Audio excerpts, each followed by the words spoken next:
In this section, we're going to show how to make a basic bass sound. So once again, it doesn't matter what sound I'm on currently on the keyboard.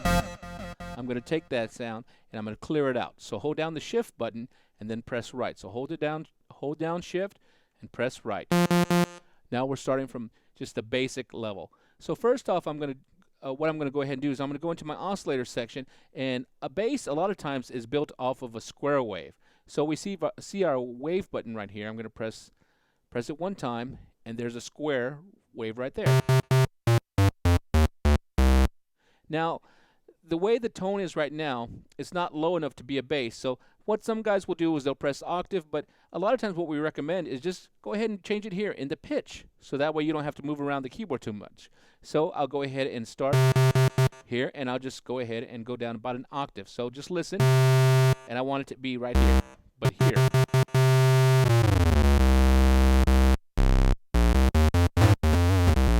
So now I have more of a bass sound. Now let's shape this basic sound.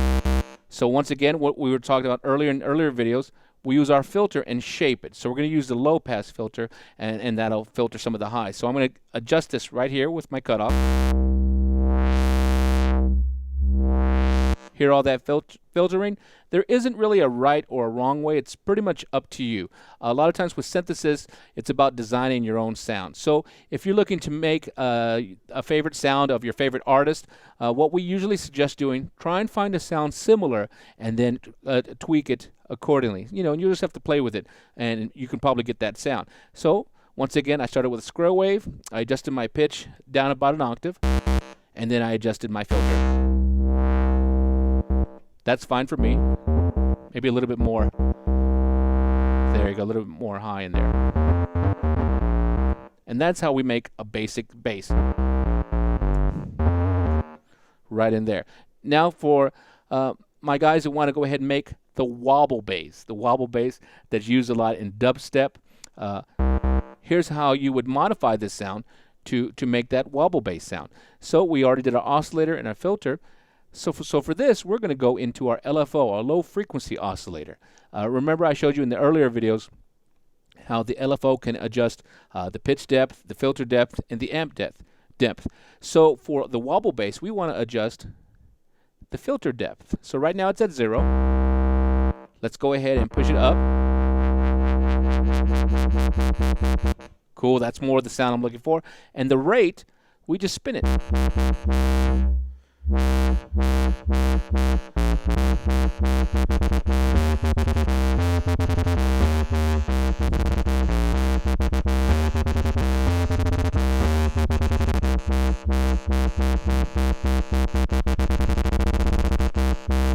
That quickly we were able to make the wobble bass. So once again, the steps were shift right to clear it out, press wave, go down to a square, take it down from where it is, go down one octave. So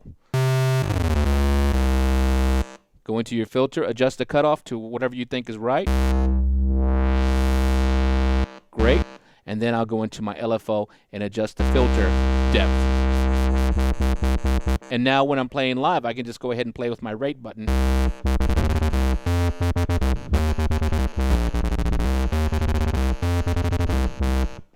Now, another thing you can do if you want to make this sound a little bit thicker, or you can do this. Now, we're just using one tone, and the first tone we're using, of course, is a square wave. Let's add another wave. So I'll go ahead and click over here, and I'll turn off that one, and we're at a basic level.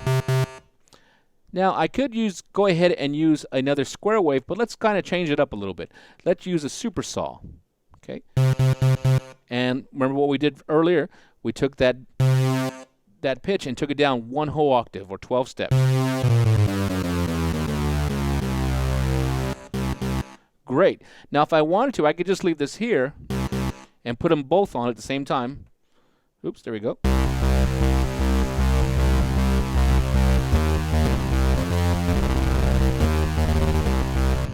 Or I could go ahead and maybe edit that super saw a little bit.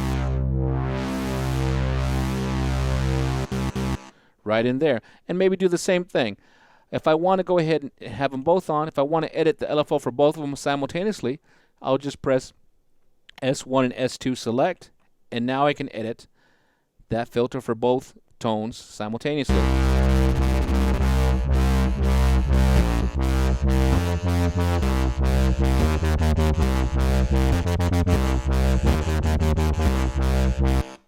And that's how you make a bass sound and also your favorite wobble bass.